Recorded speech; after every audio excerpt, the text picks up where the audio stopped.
Hello दोस्तों, नमस्कार। एक बार फिर से आप सभी का स्वागत है अड्डा 24/7 के द बैंकिंग कवरेज स्टोरी में वैभव श्रीवास्तव के साथ। जी हाँ दोस्तों, आज का टॉपिक एक बहुत इंटरेस्टिंग और बहुत इंपॉर्टेंट होने वाला है। इनफैक्ट एक कह सकते हो खुश करने वाला भी न्यूज़ क्या कि हमारे जो पब्लिक सेक्टर बैंक थे उनके प्रॉफिट जो हो गए वो डबल्ड हो गए। यानी कि क्या डबल हो गए, डबल मीन टू से कि यानी कि नंबर ऑफ जो पब्लिक सेक्टर बैंक थे, जितने भी public sector bank, total 12 public sector bank, इनके प्रॉफिट क्या हो गए, डबल। तो गाइस आज हम इसके इसी के मुद्दे के ऊपर बात करने वाले हैं, किसका डबल हुआ, किसका रेवेन्यू ज्यादा रहा, या किस बैंक का एनपीए कम हो गया इस बार। ये सारी चीजें बात करेंगे इस छोटे से सेशन में। तो आ जाइए दोस्तों, और आपसे गुजारिश रहेगी यार, आप सभी एक बारी क्लास को शेयर और लाइक कर दीजिएगा यार। जैसा कि आपको पता होगा, जो हमारे नए दोस्त हैं चैनल को सब्सक्राइब करके बेल आइकन प्रेस कर लेंगे ताकि लाइव नोटिफिकेशन आपको मिलते रहे।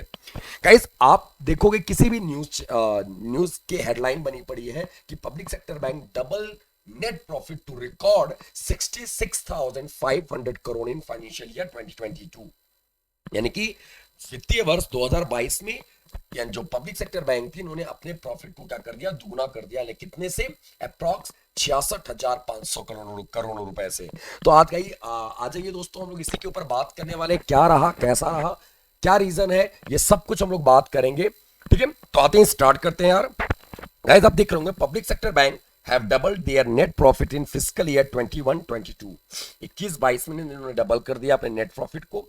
During the financial year 21-22 the aggregate profit of 12 state own bank, यानी कि जो 12 बैंक है हमारे, लगभग 66,539 crore, up to 110 110% from 31,816 crore in the previous year. यानी कि पिछले वर्ष की तुलना में 110%, यानी पिछले वर्ष कितना था, 31,816 करोड़ रुपए का प्रॉफिट रहा था इन बैंकों का, उसका 110% रहा इस बार, यानी कि 66,539 करोड़ रुपए। दोस्तों फॉर द फर्स्ट टाइम, ये बहुत बड़ी बात है, for the first time in years, यानी वर्षों में पहली बार ऐसी देखने को मिला, ऑल 12 सेक्टर और 12 state on bank made up profit. सभी 12 बैंक जो थे उन्होंने प्रॉफिट कमाया, यानी कि प्रॉफिट गेन किया। This was also significant improvement. ये एक मतलब कि एक अच्छा इशारा या संकेत कह सकते हो ओवर फन, यानी कि पिछले, यानी कि जो हम लोग अगर इतिहास उठा के देखें, इतिहास में से थोड़ा सा प्रीवियस में जाए, तो फाइनेंशियल ईयर 18 की बात करें, फाइनेंशियल ईयर 2018 की बात करें, when just 2 of the 21 public sector bank, यानी कि 21 पब्लिक सेक्टर बैंक थे, 19 में मर्जिंग हुआ, तो उसके पहले 21 पब्लिक सेक्टर बैंक थे, उनमें से केवल 2 पब्लिक सेक्टर बैंक ऐसे थे जिन्होंने अपने प्रॉफिट को डिक्लेयर किया था। क्या किया था? इन्होंने अपने प्रॉफिट को डिक्लेयर किया था, इतने ही बैंक, यानी कि केवल 2 पब्लिक सेक्टर बैंक। क्लियर है? बाकी के सारे बैंक जो थे इसमें लॉस में थे। क्लियर है? तो दोस्तों उस बार से इस बार की अगर तुलना करें, ज्यादा दिन पीछे नहीं जाना आपको, ठीक है, तो उस बार से अगर इस बार की तुलना करें, बहुत अच्छा रिस्पांस देखने को मिला यहां पे। गाइस अगर हम बात करें, all 12 state on bank reported net profit for the first time in many years. ठीक है, यानी कई वर्ष, यानी कि इन वर्षों में, यानी कि अब तक की बात करें, इसमें पहली बार ये ऐसा देखने को मिला, नेट प्रॉफिट रिपोर्ट किया गया। क्या? This was also a sharp change from financial year 2018 when 2 out of 21 public sector bank reported profit. ठीक है, यानी कि केवल 2 थे। कौन कौन से थे? ठीक है, इन ये 2018 की बात है, लेकिन इन 2021 की बात करें, only 2 public sector bank reported loss, यानी केवल 2 पब्लिक सेक्टर बैंकों ने क्या किया है, केवल और केवल यहां पर लॉस मेंशन किया था 2000, यानी फाइनेंशियल ईयर 21 की बात करें।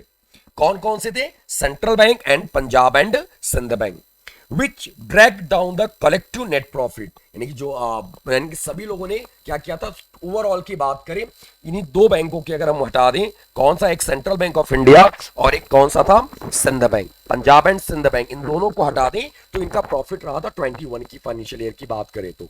बाकी सभी बैंकों में अगर हम आंकड़े उठा के देखें तो किस ईयर में? तो फाइनेंशियल ईयर लास्ट, यानी कि 21 की बात करें। ठीक है guys, profitability has improved on the back of the completion of cleanup of bad loans and economies of scale after the amalgamation of 10 state owned bank। दोस्तों यहां पर ये जो कहा यह जा रहा है कि ये सबसे बड़ा रीजन है, जो बैड लोन्स थे इसका क्लीन अप, यानी कि अशोध्य ऋण जिसको बोलते हैं, बुरे लोन जिसको कह सकते हो आप अपने सीधे सीधे भाषा में, अशोध्य ऋण यानी जिनकी रिकवरी करनी आसान ना हो, they are known as bad loans. ठीक है, तो जो रिकवरी नहीं होते, कह सकते हो आप ऐसे, डाउटफुल एंड बैड, डाउटफुल के बाद बैड लोन में काउंट होते हैं ये सब, अशुद्ध ऋण जिसको हिंदी में बोलते हैं, ठीक है। तो दोस्तों इसमें अगर हम बात करें तो इसमें यह बोला गया कि अमलगामेशन के बाद ऐसा क्या हुआ, बहुत कम हुआ अमलगामेशन, जो यानी कि जो बहुत सारे यूनियन बैंक आपने देखा होगा, आंध्रा बैंक, कॉर्पोरेशन बैंक, इन सब में क्या हो गया, ये सब मर्ज हो गए, जिसमें एक्वायरर हैं, ये सब ये सारे बैंक एक्वायरर हैं, ठीक है। इसमें ये सारे बैंक जो मर्ज हुए, इसके बाद से जो एनपीए था उससे कम हुआ, यानी कि एनपीए में जो लाइक इन बैंकों के जो एनपीए हो रहे थे, नॉन परफॉर्मिंग एसेट्स ज्यादा थे, तो उसमें आपको यहाँ पे देखने को मिला, जब ये कम हुए, साफ हुए एनपीए, बैड लोन साफ हुए, तब बैंकों में प्रॉफिट देखने को मिल रहा है। और ये सबसे बड़ा रीजन इस किसकी वजह से, तो इनका ये मानना है, जो हमारे स्कॉलर्स हैं, जो हमारे स्कॉलर मिंटू से जो हमारे इसके जानकार हैं, जानकार का ये मानना है कि ये कहीं ना कहीं बैंक के अमलगामेशन या मर्जर से ही सबसे बड़ा रीजन है, यही जो प्रॉफिट देखने को मिल रहा है, ठीक है।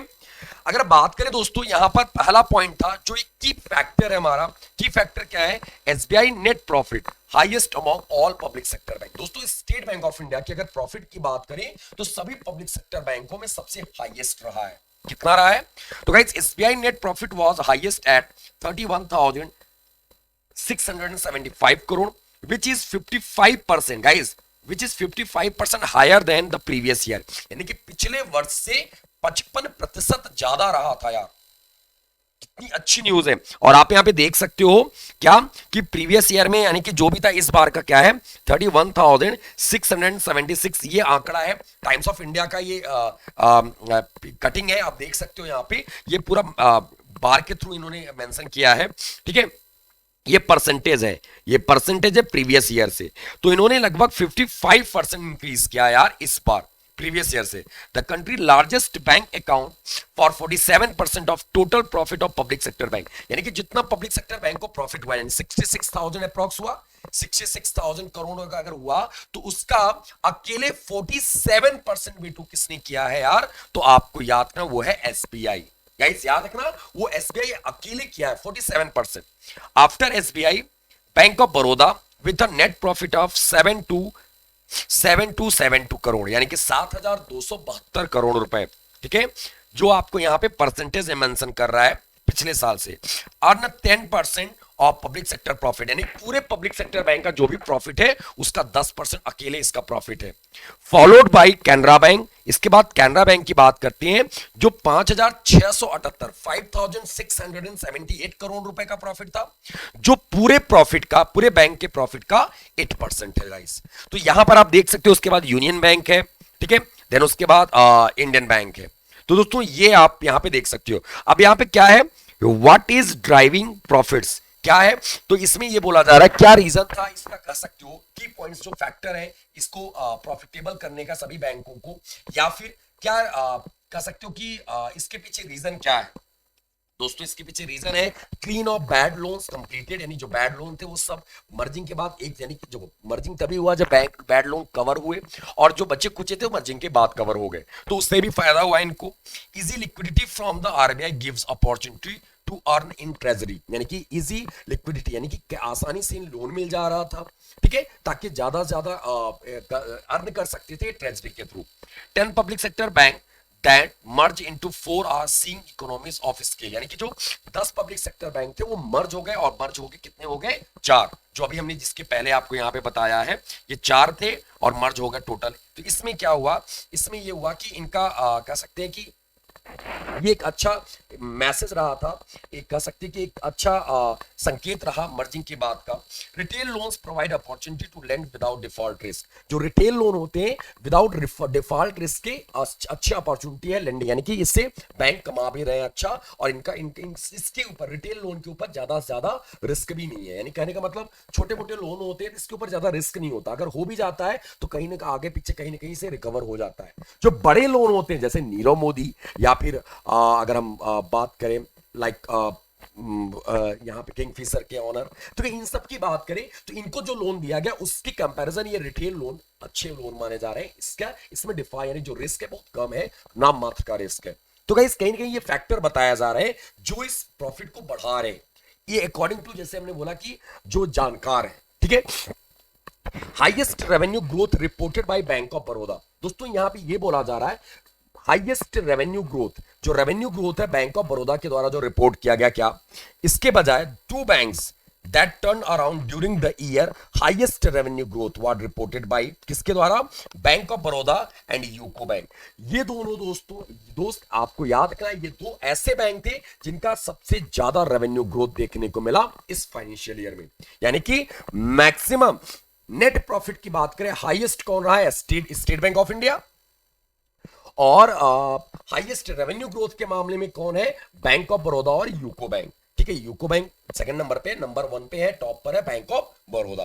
गाइस क्वेश्चन यहां से आया भी था कि बैंक ऑफ बड़ौदा में इनमें किसमें, बैंक ऑफ बड़ौदा वाला ही क्वेश्चन था, I am not sure exactly, बस सकते मर्जिंग से क्वेश्चन आया था किसमें कौन कौन से बैंक मर्ज हुए हैं, तो विजया और देना। ठीक है, आरबीआई ग्रेड बी का क्वेश्चन था। फिर आते हैं दोस्तों, private bank registered net profit over 91,000 crore. यानी गाइस प्राइवेट बैंक की बात करें तो ये बंदे भी कहीं पीछे नहीं है। इस वर्ष क्या रहा है इनका, इस वर्ष ये भी है, यानी इस साल देखने को मिला क्या कि इनका अच्छा रिस्पांस देखने को मिला, 91,000 करोड़ रुपए यार, बहुत बड़ी बात है। देखिएगा, private bank registered net profit over 91,000 crore, up 29, याद रखना 29% from 70,435 crore in the previous year. यानी कि ये आपका प्रीवियस ईयर का ये स्टैट दिख रहा है, आप देख सकते हो 21 की बात है, 70,435 करोड़ का प्रॉफिट था। वहीं पर ये देखो आप यहाँ पे पब्लिक सेक्टर बैंक का ये है कलर और ये है प्राइवेट सेक्टर बैंक का कलर, तो इसके कंपैरिजन ये ज्यादा रहा है। और इस बार से देखा जाए तो 66,000 करोड़ ये बहुत बड़ा अमाउंट रहा है पब्लिक सेक्टर बैंकों के लिए भी। तो हम पिछले साल से बात करें अगर हम लोग, ठीक है, पिछले साल से अगर हम बात करें तो इस साल 91,000 करोड़ रहा, जो पिछले साल से 29% ज्यादा रहा। क्लियर है, तो ये आपका private banks were led by HDFC. दोस्तों एचडीएफसी का टोटल रहा कितना प्रॉफिट, 36,961 करोड़। वाओ, अच्छा खासा रहा, जितना पिछले साल पूरे पब्लिक सेक्टर बैंक का प्रॉफिट रहा था, अकेले इस साल एचडीएफसी बैंक का रहा यार, ये देखने लायक है, यही है। ठीक है, आईसीआईसीआई बैंक की बात करें 23,339 करोड़ रुपए किसका रहा, आईसीआईसीआई का। एक्सिस बैंक रहा प्रॉफिट के मामले में 13,025 करोड़ रुपए। वहीं कोटक महिंद्रा की बात करें, ये भी पीछे नहीं रहा, 8,572 करोड़ रुपए, 8,572 करोड़। और इंडसइंड बैंक की बात करें गाइस तो 4,611 करोड़। एंड फेडरल बैंक गौर कीजिएगा, फेडरल बैंक भी है इसमें, 1889 करोड़ रुपए। गाइस ये भी रहा जिसका हेडक्वार्टर अलुवा केरला में है।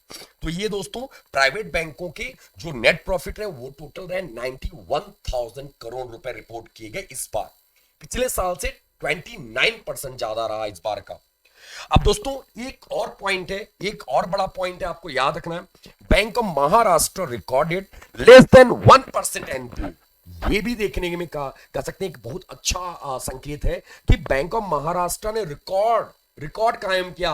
1% से भी कम यार, 1% से भी कम क्या है, तो इनका एनपीए रहा, नॉन परफॉर्मिंग एसेट्स रहा। अकॉर्डिंग टू एनालिसिस एक अगर देखा जाए एक एनालिसिस के अनुसार, तो financial parameter of public sector bank conducted by bank unions, the bank of Maharashtra has shown the highest improvement किसमें, इन डिपॉजिट, जमा में, एंड एडवांसेस, और एडवांस यानी कि लोन में, and is the only public sector bank to have a net non performing asset of less than 1%, जिसका net NPA कितना है, 1% से भी कम है यार, ये बहुत बड़ी बात है।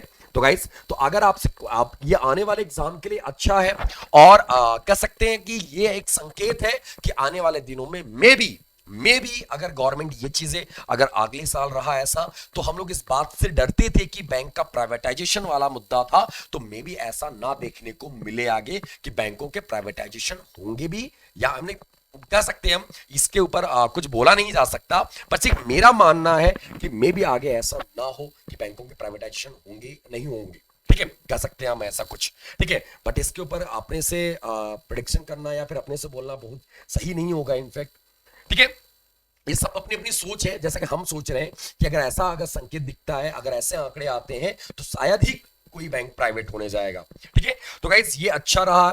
तो आपको यहाँ पे कुछ की फैक्टर की पॉइंट्स आपको अपडेट रखने हैं, जैसे क्या एसबीआई ने नेट प्रॉफिट सभी पब्लिक सेक्टर बैंक में सबसे टॉप पर रहा। दूसरा पॉइंट गाइस, हाईएस्ट रेवेन्यू में रिपोर्ट किया बैंक ऑफ बड़ौदा और यूको बैंक ने।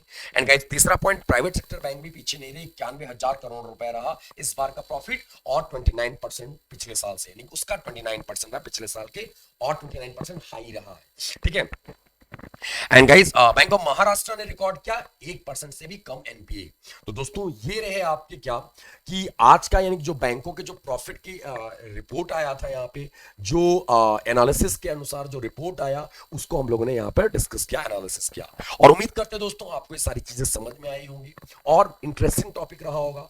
तो दोस्तों आप लोग डेली जुड़े रहो, ठीक है, किसके साथ, तो अड्डा 24/7 में डेली कवर स्टोरी के साथ। और दोस्तों ऐसे ही टॉपिक, हम इंटरेस्टिंग टॉपिक आपके लिए लेके आते रहेंगे जो आपके आने वाले एग्जाम के लिए बहुत इंपॉर्टेंट और अहम रोल प्ले करेगा, एक माइलस्टोन के तौर पर काम करेगा। तो थैंक यू गाइस, आज के लिए फिलहाल इतना ही। और दोस्तों आपको बता दें, बैंक महापैक आप ज्वाइन कर सकते हो, बैंक महापैक आप ज्वाइन कर सकते हो, कोड आपको लगाना है Y307 कोड लगा के ज्वाइन कर सकते हो। और दोस्तों अभी भी आज कुछ टाइम के लिए आपका चलता रहेगा बैंक महापैक पे डबल वैलिडिटी, आप कोड आपको याद रखना है Y307। ठीक है, तो thank you guys, have a great day, Har Har Mahadev, Radhe Radhe, love you to all यार। आप सभी अपना ख्याल रखिएगा, कल फिर से मिलेंगे इसी टाइम पे एक नए मुद्दे के साथ, नए टॉपिक के साथ। तब तक के लिए दोस्तों नमस्कार, धन्यवाद, जय हिंद, थैंक यू दोस्तों, बाय, टेक केयर।